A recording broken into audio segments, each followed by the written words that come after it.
The true object of education is to restore the image of God in the soul. In the beginning, God created man in his own likeness. He endowed him with noble qualities. His mind was well balanced, and all the powers of his being were harmonious. But the fall and its effects have perverted these gifts. Sin has marred and well-nigh obliterated the image of God in man. It was to restore this that the plan of salvation was devised, and a life of probation was granted to man. To bring him back to the perfection in which he was first created is the great object of life, the object that underlies every other. Patriarchs and Prophets, page 595, paragraph 2.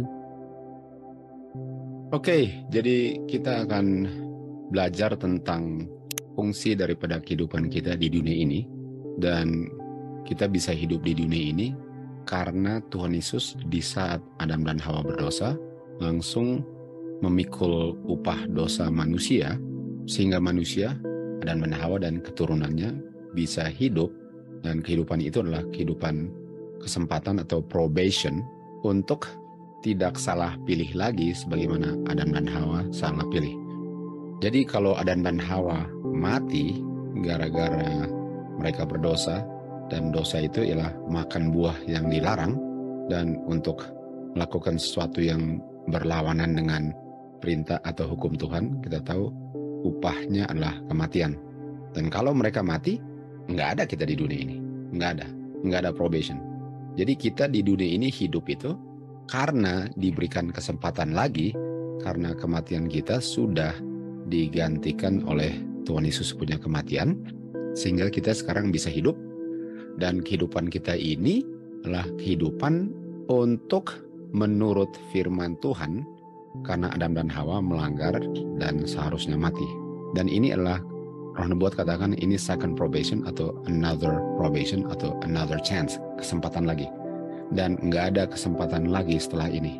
Jadi tujuan yang kita harus mengerti bahwa kita sejak lahir fungsinya ialah untuk menurut firman Tuhan, dan perlu saya tambahkan apapun konsekuensinya.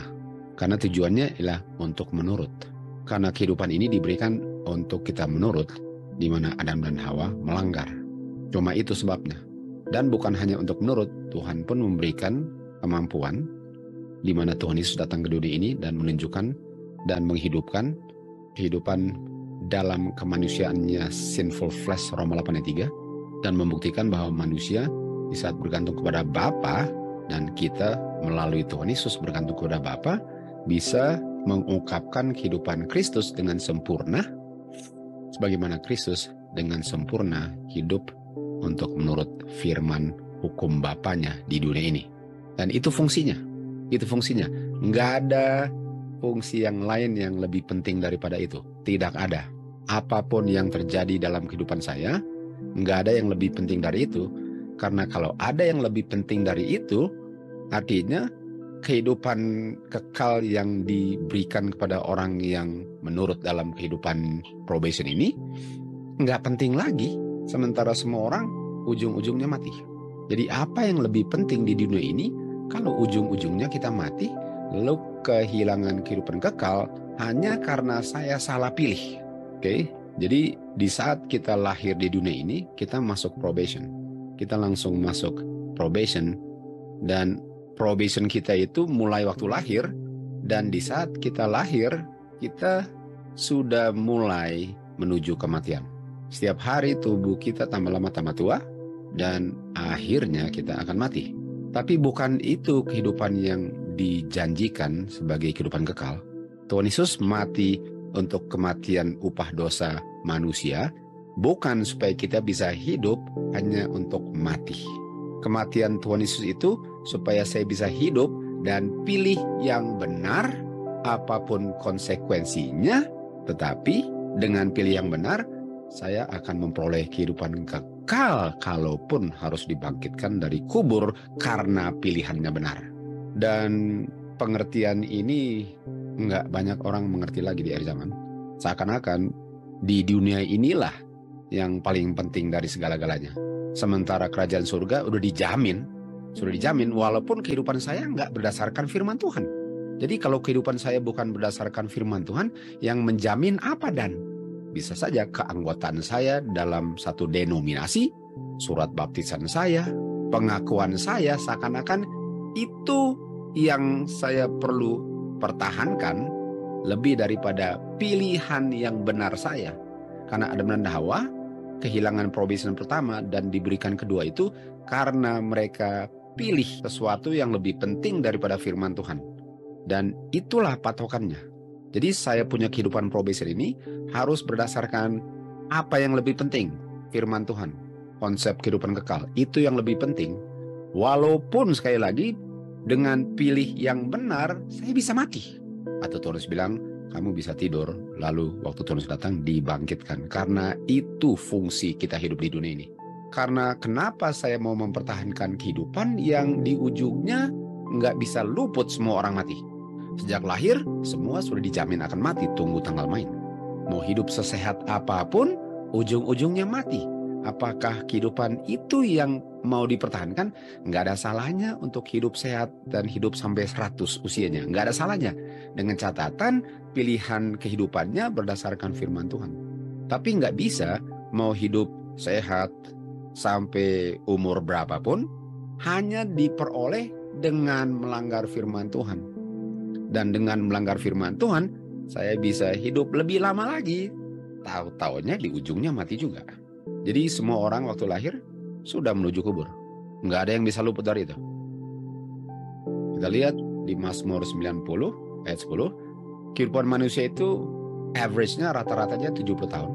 Dan kalaupun lebih dari 70 tahun, 80 tahun dia punya average, dan itu pun sudah kehilangan tenaga dan sudah nggak seperti anak muda yang masih semangat penuh dengan tenaga kehidupannya. Setelah itu di cut off. Jadi bukan kehidupan ini yang saya perlu pertahankan. Yang saya perlu peroleh dan pertahankan adalah kehidupan kekal, hasil pilihan saya yang benar apapun konsekuensinya di jangka waktu yang diberikan kepada saya sejak saya lahir sampai saya mati. Itu yang paling penting daripada segala-galanya. Nggak ada yang lebih penting daripada itu. Karena kita mengerti kenapa kita lahir dan hidup di dunia ini. Alkitab sangat jelas untuk menjelaskan hal ini, sehingga kita nggak perlu bingung dan memilih hal-hal yang nggak terpenting, seakan-akan kehidupan kekal sudah dijamin, walaupun hidupnya nggak berdasarkan firman Tuhan. Itulah tipuan namanya. Di Ibrani 9 ayat 27 dikatakan, di saat orang itu mati umur berapapun, di saat probationnya berakhir, di saat pilihannya sudah tidak ada lagi, mudah-mudahan pilihannya nggak salah ya dalam kehidupannya, karena semua orang akan mati. Dan di saat dia punya probation berakhir, dia mati, sekarang dia punya catatan kehidupan, hasil pilihannya akan diperhadapkan di hari penghakiman untuk menentukan apakah pilihannya, kehidupannya sesuai dengan firman Tuhan, atau kehidupannya bertentangan dengan firman Tuhan, walaupun keinginannya untuk masuk kerajaan surga. Bukan keinginan saya yang menyebabkan saya masuk kerajaan surga, pilihan saya itu yang menentukan, kehidupan saya itu yang menentukan. Bukan karena pengen masuk surga saya masuk surga, karena setan pun mau kembali ke surga dan kita tahu dia nggak akan kembali. Pilihan apapun konsekuensinya, kemelaratan pun konsekuensinya, dipecat dari pekerjaan pun konsekuensinya, kematian pun konsekuensinya. Kalau pilihannya benar, konsekuensi itu urusan Tuhan, bukan urusan saya. Kalau orang itu mengerti fungsi kehidupan ini dan hidup untuk memuliakan Tuhan, bukan hanya untuk menyenangkan, dia punya rencana pribadi, walaupun semua itu akan menjadi debu. Dan di saat orang mati mulai dihakimi, dia akan dihakimi semua perbuatan-perbuatan yang tercatat di buku. Kita tahu malaikat mencatat semua perbuatan kita sesuai dengan kita punya pilihan. Artinya waktu saya pilih, mau pilih yang benar atau salah, itu akan diungkapkan dengan apa yang saya lakukan. Kita tahu di Matius 6 ayat 33 dikatakan, carilah dahulu kerajaan surga. Dan kalau yang saya cari adalah bukan kerajaan surga, tetapi all these things, itu makanan, minuman, pakaian, tempat tinggal, semua kenyamanan hidup, dan itu yang lebih penting daripada firman Tuhan, Dan itu artinya semua itu lebih penting daripada apa yang ditulis dalam firman Tuhan. Dan kalau saya jarang baca, saya pikir saya cinta Tuhan. Padahal pilihan saya bertentangan dengan Alkitab yang saya kurang baca. Sehingga saya membenarkan saya punya pilihan karena saya nggak ada patokan kebenarannya. Kalau Alkitab saya baca pun tidak, dan kalau baca pun tidak mengerti. Karena kurang belajar. Umat Tuhan dibinasakan karena mereka tidak berpengetahuan. Dan oleh sebab itu, mereka salah pilih. Jadi semua pilihan mereka yang diungkapkan dalam perbuatan mereka akan dibuka di hari penghakiman untuk menentukan apakah mereka hidup sesuai dengan firman Tuhan atau sesuai dengan keinginan daging mereka, walaupun mengaku sebagai pengikut Tuhan. Matius 7:21 katakan, tidak semua orang yang bilang Tuhan, Tuhan akan masuk kerajaan surga, tapi dia melakukan kehendak Bapakku di surga, dialah yang masuk kerajaan surga. Di Pengkhotbah 12 ayat 14 dikatakan, Bapa akan membawa semua pekerjaan hasil pilihan saya di hari penghakiman, dan itu termasuk hal-hal rahasia yang hanya ada dalam pikiran saya. Apakah itu baik atau tidak baik, itu semua dibukakan di hari penghakiman untuk menentukan apakah dia menggunakan dia punya kehidupan probation untuk nurut firman Tuhan atau tidak. Semua orang mau percaya atau enggak, ini kenyataannya. Karena semua orang yang lahir bisa hidup karena Tuhan Yesus mati di kayu salib. Mau percaya Tuhan atau enggak, mengaku percaya Tuhan atau enggak, semua orang yang lahir bertanggung jawab karena diberikan kesempatan oleh kematian Tuhan Yesus untuk bisa pilih kembali, di mana Adam dan Hawa salah pilih. Dan kalau saya gagal, saya akan kembali ke debu selama-lamanya. Tapi kalau pilihan saya sesuai dengan firman Tuhan, dan saya benar-benar pelajari firman Tuhan, dan saya pilih untuk hidupkan itu kehidupan kekal. Siapapun yang pernah lahir di dunia ini tidak luput daripada hal ini. Kita baca di Signs of the Times, Desember 29, kita semua akan menghadapi catatan kehidupan kita yang tidak salah tercatatnya di buku di surga. Kita semua sedang hidup di kesempatan kedua, di probation, dan kita semua sedang diuji. Tuhan berikan kehidupan ini untuk diberikan kesempatan lagi untuk pilih Tuhan dalam kehidupannya, dalam segala aspek kehidupan, atau enggak, walaupun mengaku pengikutnya. Tuhan sedang menguji setiap manusia untuk melihat apakah karakter hasil pilihan kehidupannya itu dibentuk di dalam kehidupan ini sesuai dengan perintah firman Tuhan atau sesuai dengan apa yang dia mau buat, walaupun nggak berdasarkan firman Tuhan. Semua itu akan dilihat di hari penghakiman. Bagaimana kamu menggunakan kehidupan kamu di dunia ini, bagaimana kamu punya keputusan, apa yang kamu mau senangi, semua itu dicatat dan akan dihadapkan di hari penghakiman, dan itu nggak bisa dirubah lagi untuk selama-lamanya. Apakah kehidupan di dunia ini saya gunakan untuk pilih yang benar, karena pilihan itu yang saya pilih akan terbentuklah karakter sesuai dengan firman yang saya pilih, atau lawannya daripada itu. Karena kita tahu yang kita bawa ke surga hanyalah karakter kita. Kita punya tubuh akan dirubahkan, yang mortal menjadi immortal, yang corrupt menjadi incorruptible, tapi karakter yang dibentuk itulah yang utuh masuk kerajaan surga. Dan karakter itu dibentuk berdasarkan saya punya pilihan dari segala aspek kehidupan saya, tidak ada yang dikecualikan. Kalau karakter kita disetujui Tuhan, kita punya karakter itu harus pantulan daripada karakter sempurnanya Kristus yang adalah karakter Bapaknya. Artinya kehidupan saya itu harus saya sesuaikan dengan kehidupan Kristus, dan kehidupan Kristus itu adalah semua pilihan firman yang Kristus ucapkan itulah patokan kehidupan saya, sehingga saya pun melalui rohnya dirubahkan sesuai dengan karakternya, karena saya pilih apa yang benar, dan Roh Kudus itulah yang menghasilkan karakternya dalam saya dengan pilihan saya. Tetapi kalau kehidupan saya tidak disesuaikan dengan firman Tuhan yang mengungkapkan kehidupan Kristus, tentu saja di hari penghakiman saya adalah seperti orang yang datang ke pernikahan tanpa jubah pernikahan dan diusir keluar untuk selama-lamanya. Dan prinsip-prinsip firman Tuhan itulah yang membentuk kehidupan saya, yang membentuk karakter saya sesuai dengan pilihan saya. Apakah yang saya pilih benar atau tidak akan kelihatan dari karakter yang dibentuk sesuai dengan pilihan saya. Bapa di surga sudah memberikan pekabaran amaran akan dekatnya hari penghakiman. Dan untuk orang yang hidup, kita tahu penghakiman itu mulai dengan umat Tuhan yang mengaku sebagai umat Tuhan. Dan di saat penghakiman berakhir, semua orang punya masa depan, binasa atau kekal hidupnya, sudah ditentukan, tutup pintu. Tutup pintu. Dan gak ada orang di dunia ini yang tahu kapan terjadinya. Walaupun Tuhan Yesus waktu ditanyakan oleh murid-muridnya di Matius 24, dia bilang tanda-tanda akhir zaman yang menunjukkan bahwa pintu tutup sudah dekat. Dan tandanya kita sudah lihat. Dan kalau kita lihat di dunia ini, semuanya sangat sesuai dengan schedule nubuatan Kristus. Bahwa sudah mau tutup pintu. Dan di saat tutup pintu, nggak ada lagi kesempatan untuk merubah apa-apa. Karena sudah tutup pintu.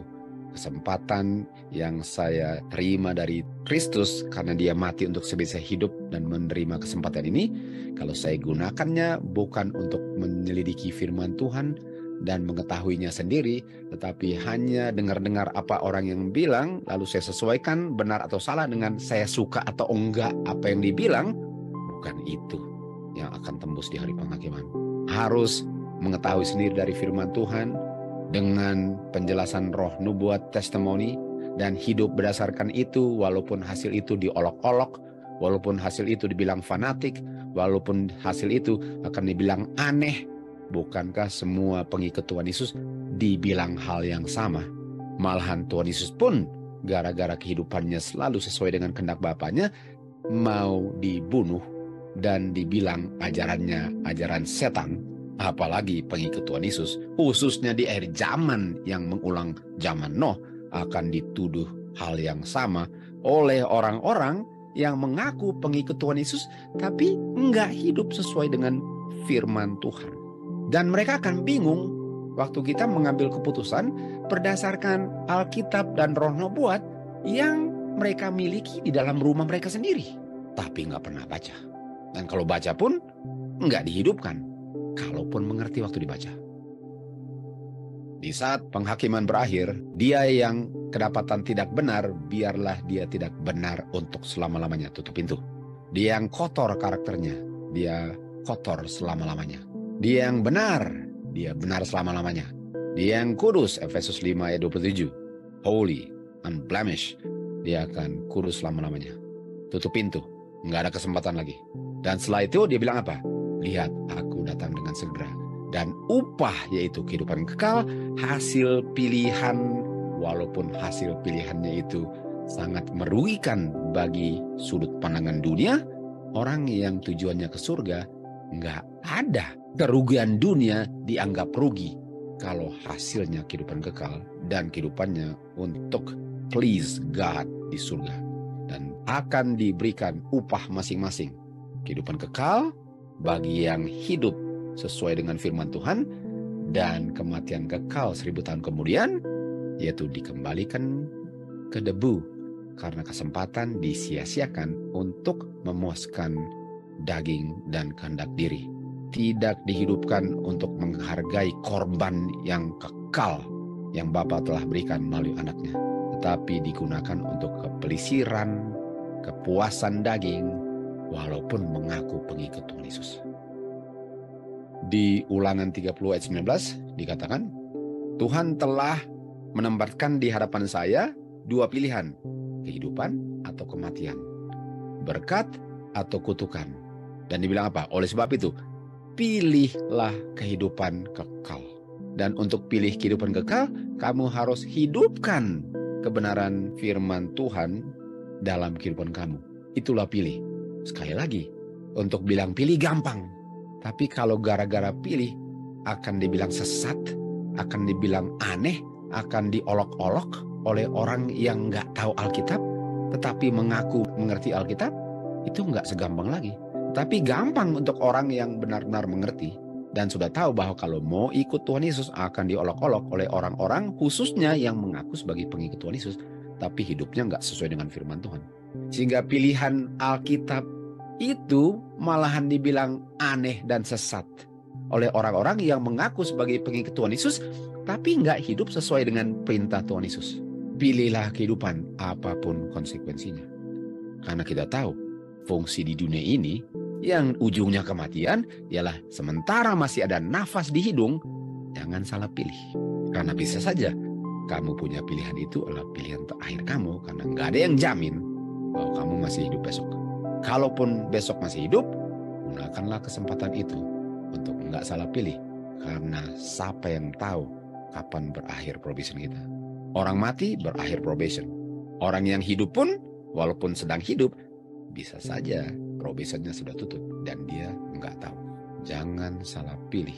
Kalau benar-benar menginginkan kehidupan kekal yang sudah diberikan oleh Bapa oleh Anak, jangan salah pilih. Dan untuk pilih akan diolok-olok, akan dipecat, akan difitnah, akan dibenci keluarga, akan dibilang segala macam nama. Kenapa kita mau heran kalau Tuhan Yesus pun sudah diperlakukan lebih parah lagi daripada kita?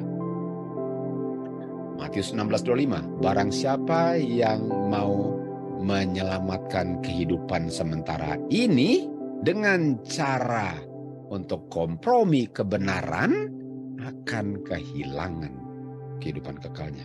Dan barang siapa yang siap untuk kehilangan disingkatkan kehidupan sementaranya oleh karena pilihan yang benar sehingga dia siap untuk mati untuk kebenaran, akan menemukan kehidupan kekalnya. Banyak orang nggak ngerti ini. Karena seakan-akan kalau kita pilih berdasarkan firman Tuhan, itulah yang dibilang aneh. Sementara kalau kita pilih untuk kehidupan probation kita dipertahankan, itu namanya peduli. Padahal peduli itu harus didefinisikan berdasarkan kebenaran. Peduli itu berdasarkan kehidupan kekal, memuliakan Tuhan, atau memuaskan diri sendiri tanpa memikirkan kehidupan kekal dan kematian Tuhan Yesus yang membuat saya bisa hidup dan pilih yang benar. Jadi kalau saya dikasih pilihan di persimpangan jalan dan untuk bisa hidup lebih lama lagi di dunia ini, caranya hanya dengan kompromi kebenaran, saya akan pilih lebih baik mati. Karena walaupun mati, itu namanya tidur, Tuhan Yesus datang dibangkitkan dan gak pernah akan mati itu selama-lamanya. Sementara kalau saya pilih untuk kompromi kebenaran hanya untuk memperpanjang kehidupan yang sudah mau berakhir anyway, walaupun hidup sementara saja, tapi akan mati. Dan waktu dibangkitkan, 1000 tahun kemudian siap untuk dikembalikan ke debu. Jangan salah pilih. Harus belajar, harus mengerti. Jangan pikir karena saya mengaku sebagai umat Tuhan, dan gak belajar dan gak benar-benar bisa mempertanggungjawabkan bahwa yang saya buat ini saya bisa buktikan di Alkitab. Jangan pikir bahwa kamu bikin yang benar kalau kamu gak bisa buktikan bahwa kehidupan kamu ini berdasarkan firman Tuhan tok.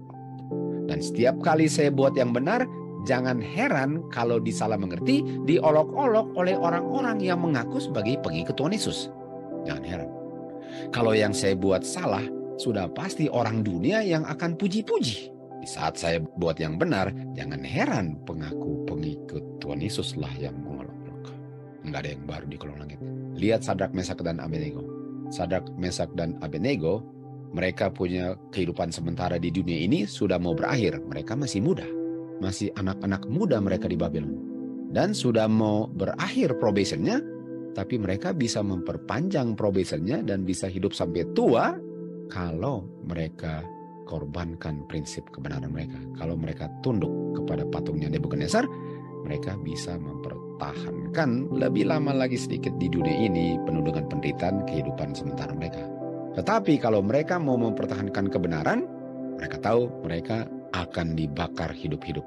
Artinya mereka siap untuk mati daripada kehilangan kehidupan kekal dan tidak memuliakan Tuhan dalam nafas mereka terakhir. Oleh sebab itu mereka pilih apa?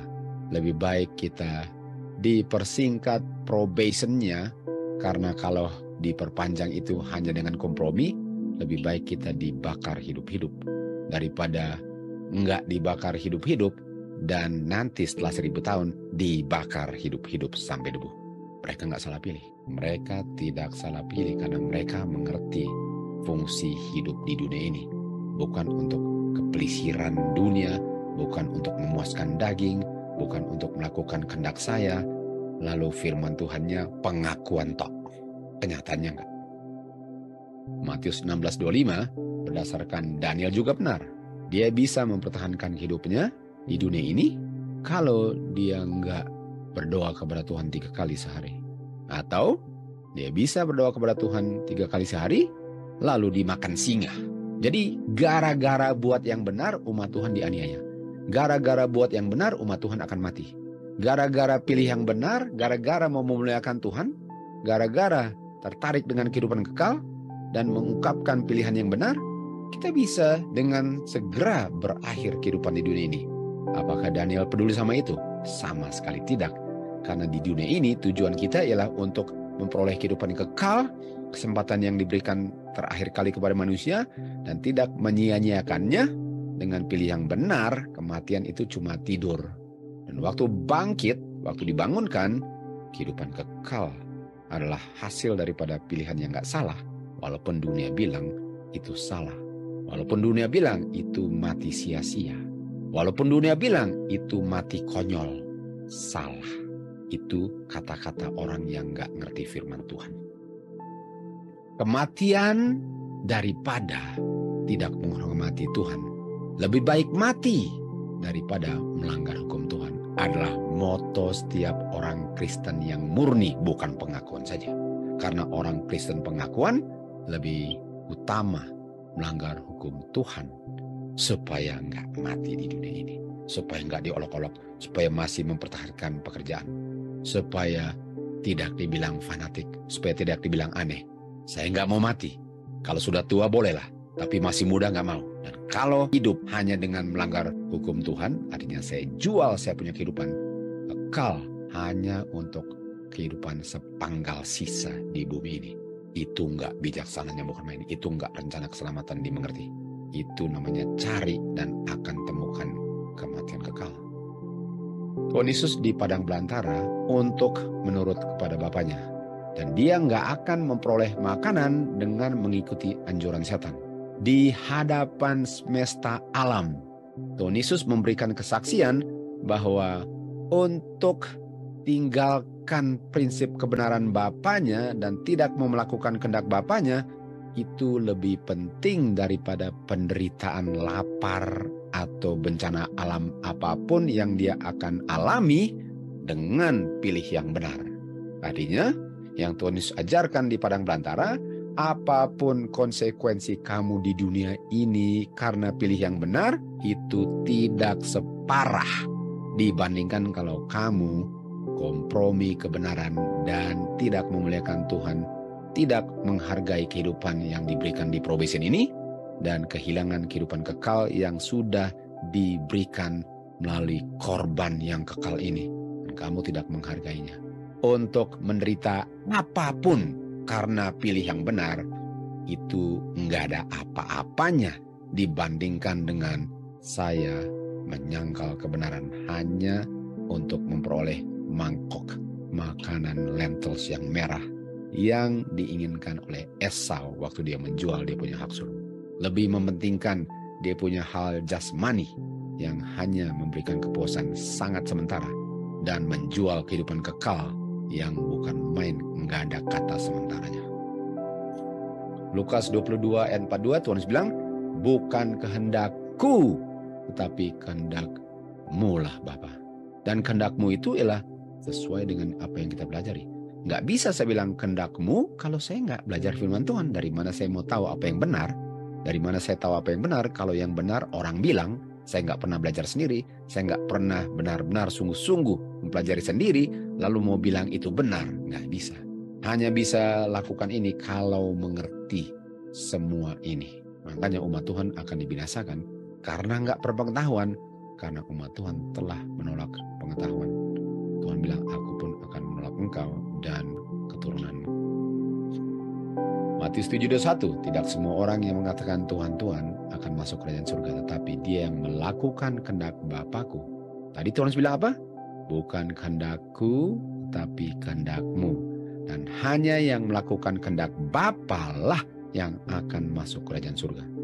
Jadi saya harus tanya, apakah yang saya lakukan sesuai dengan kehendak Bapa? Nomor 1, tahu nggak apa kehendak Bapa?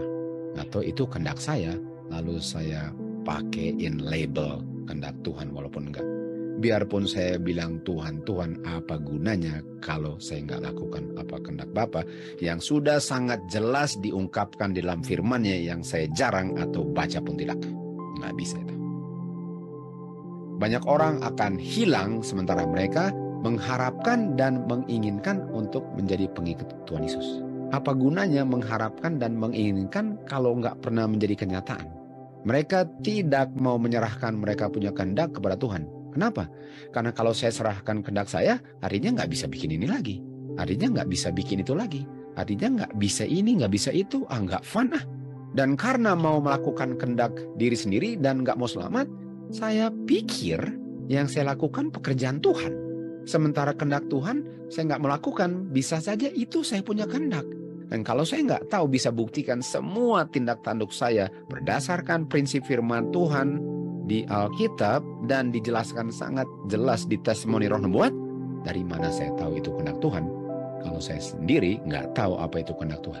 Sementara saya mengharapkan dan ingin untuk masuk kerajaan surga dan nggak akan masuk karena saya nggak melakukan kehendak Bapa. Karena yang saya lakukan itu saya punya kehendak dan keinginan saya masuk kerajaan surga itu berdasarkan saya pengen masuk surga, bukan saya melakukan kehendak Bapa. Karena mereka tidak sekarang pilih untuk melakukan kehendak Bapa dan mengizinkan Bapa lah yang untuk bekerja untuk mengungkapkan kehendaknya dalam kehidupannya. Banyak orang akan hilang, bukan karena mereka mau hilang, karena di dalam dunia ini mereka nggak melakukan kehendak Bapa. Di dalam probation yang diberikan, yang sudah dibeli kehidupan ini oleh kematian Tuhan Yesus, tapi tidak digunakan untuk menurut di mana Adam dan Hawa melanggar, tapi mereka melakukan hal-hal yang menyenangkan daging, keinginan pribadi, tapi mengaku sebagai pengikut Tuhan Yesus. Mereka akan hilang. Kalau kita tidak tertarik sekarang untuk merenungkan hal-hal surgawi, pikirkan baik-baik. Kalau sekarang saya tidak tertarik untuk cari mengetahui pengetahuan tentang God, kalau saya tidak tertarik untuk memandang karakter Kristus, kalau saya tidak tertarik akan hal-hal kekudusan surgawi, nggak tertarik, sama sekali tidak tertarik. Orang yang tertarik itu dia siap belajar berjam-jam saking menariknya hal-hal surgawi. Jadi ini bukan cuma baca renungan pagi, lalu habis itu hidup sesuai dengan kehendak diri. No, kehidupan kita itu didikte firman Tuhan. Siapapun mau olok dan bilang aneh dan fanatik. Karena kita tahu yang kita kejar adalah kesempatan yang diberikan dan gak mau disia-siakan untuk jangan salah pilih. Karena kehidupan kekal kita sangat berharga. Buktinya Bapa berikan anaknya untuk bayar kita punya hutang. Dan nilai manusia ialah nilai anaknya yang membayar kita. Begitu berharganya sehingga kehilangan dunia dan segala isinya nothing dibandingkan dengan kehidupan kekal yang sudah dipersiapkan melalui kematian anak Bapa yang dikasih Bapa. Dan kalau hal-hal surgawi nggak tertarik, saya nggak mau spend time, saya lebih spend time dengan keinginan saya, nggak pernah mau tertarik akan hal itu, dan malahan mengolok-olok orang yang belajar firman Tuhan semua itu. Dan saya bisa pastikan, nggak usah ragu, saya bisa pastikan. Apa yang saya bisa pastikan kalau hal-hal surgawi tidak pernah menjadi hal-hal yang menarik bagi otak saya. Saya bisa pastikan bahwa pengharapan saya untuk masuk surga sia-sia. Artinya, kalau hal-hal surgawi, firman Tuhan bukan menjadi satu keinginan yang terbesar daripada segala-galanya. Sehingga saya rela tinggalkan semuanya. Saya rela untuk tinggalkan hal-hal yang saya cintai sebelum saya mengenal firman Tuhan. Sehingga saya rela dibilang fanatik. Saya rela dibilang aneh. Saya rela diolok-olok oleh orang yang mengaku pengikut Tuhan Yesus. Pusing amat. Saya tahu apa yang saya sedang lakukan dalam probation ini dan saya tidak mau sia-siakannya. sehingga kehidupan kekal saya, pengharapan surga itu tidak sia-sia. Walaupun orang dunia bilang saya sia-sia. Yang paling penting, waktu Tuhan Yesus datang, kalau mati, apakah dibangkitkan? Dan kalau hidup pun, apakah diangkat ke awan-awan? Bukan apa yang orang bilang, apa yang orang olok, pusing amat apa orang mau bilang. Saya punya kehidupan itu, saya punya pilihan. Dan pilihan saya ialah untuk melakukan kehendak Bapa dengan kuasa kemampuan yang Bapa berikan bagi yang mau menurut akan segala perintahnya. Semua orang akan mengakhiri probationnya, antara masih hidup atau dengan kematian. Yang paling penting bukan kehidupan probation. Yang lebih penting daripada kehidupan probation ialah pilihan saya di probation ini. Anggaplah setiap pilihan saya adalah pilihan terakhir saya. Dan apakah pilihan saya itu mengungkapkan cinta saya akan kebenaran Tuhan atau memenuhi semua kebutuhan daging saya? Choose you this day whom you will serve.